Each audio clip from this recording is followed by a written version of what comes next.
même si on sait qu'elle ne le rendra pas. Nous persistons, mais surtout nous résistons.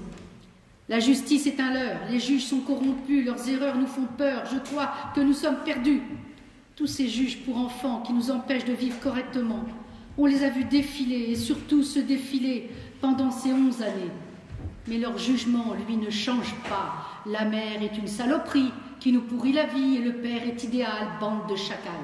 Ce qu'ils ne savent pas, c'est qu'il faut apprendre pour connaître, connaître pour apprendre et comprendre pour juger.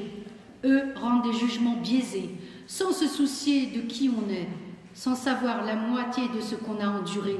Une fois rentrés chez eux, ils sont heureux, nous laissant avec une acide envie de suicide. En plus de ça, l'école en rajoute, en nous faisant étudier les principes de la justice dont je doute. Je voudrais prévenir Madame P, même si elle n'est pas présente, que la différence entre les cahiers et la réalité est flagrante. Cette professeure d'histoire-géographie, c'est la seule qui m'a comprise, la seule qui s'est souciée de ma vie. Elle a pris la peine de me parler, elle a pris la peine de m'écouter. Elle ne m'a pas arrêtée, elle ne m'a pas jugée. Et elle n'a pas dit que j'affabulais, comparée à tous ceux que j'ai rencontrés, qui ne m'ont même pas calculé, qui m'ont laissé crever, car elle, des conseils, elle m'a donné.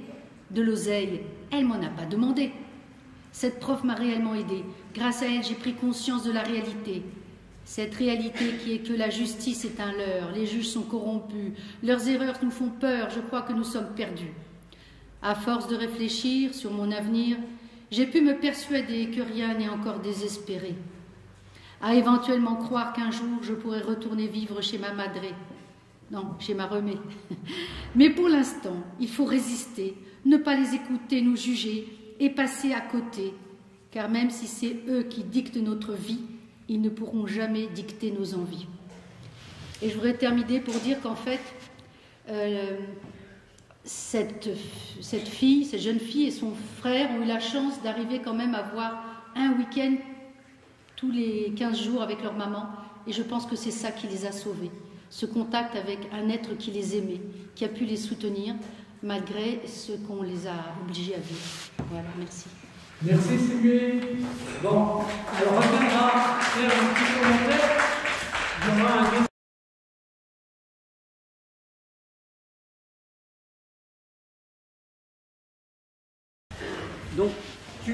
Donc Sylvie va faire son deuxième petit volet de lecture et tout de suite après, Vanessa va prendre le relais sur la suite de l'historique que nous a fait Marion. D'accord ? Alors tout à l'heure, je vous ai donné donc le slam écrit par Élodie, qui avait 13 ans, sur la justice, et elle en a fait un autre sur un psychiatre qui a fait une fausse expertise en disant que sa maman avait le syndrome de Munchausen. Pour ceux qui ne connaissent pas, donc c'est pour des parents qui rendraient leurs enfants malades le plus souvent pour avoir l'air de s'occuper d'eux, ils les emmènent à l'hôpital, ils les médicalisent eux-mêmes. C'est souvent des gens qui sont dans les anciens personnels médicaux comme des infirmiers, des aides-soignants, aides-soignantes. Mais là, c'était une analyse fausse. Et donc, parce que la maman de cette jeune fille, elle-même avait été suivie par un psychologue expert auprès des tribunaux. Et donc, cet expert lui-même a démonté cette fausse expertise, et tout ça est dans ce livre. Vous avez les deux, c'est un témoignage très complet. Et du coup, la maman, elle a demandé d'ailleurs à ce psychiatre, mais pourquoi vous avez fait cette fausse expertise? Il a répondu, c'est pour faire plaisir au juge. Alors, je vais vous lire donc ce slam qu'elle a fait pour parler de cet expert. Donc, colère d'Élodie qui a pris connaissance de l'expertise du docteur Savy au travers d'un slam. Docteur Savy, toi, t'as rien compris à ma vie, à part la foutre en l'air et insulter ma mère. T'es soi-disant un expert, mais tu dois sûrement être un expert qui en veut à la terre entière. Car pour faire ce que t'as fait, faut vraiment être déglingué. Tu dis que je suis en conflit de loyauté, mais change de CD.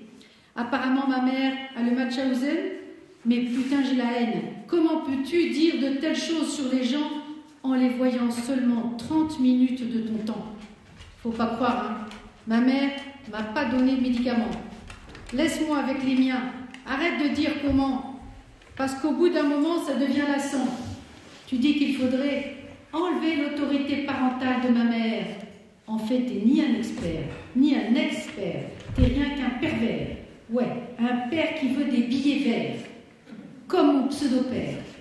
Ce que tu fais, c'est de la diffamation. Mais t'inquiète pas, on va pas en rester là. S'il le faut, nous demanderons à la nation qu'il faut que tu arrêtes ça. Ou simplement le Conseil de l'ordre qui vont te remettre la pendule à l'ordre. Ils ne vont pas que te conseiller d'arrêter ce que tu fais. Non, j'espère qu'ils vont te virer et que tu vas virer en enfer. P, 3 petits points, d'expert. Elle avait 13 ans.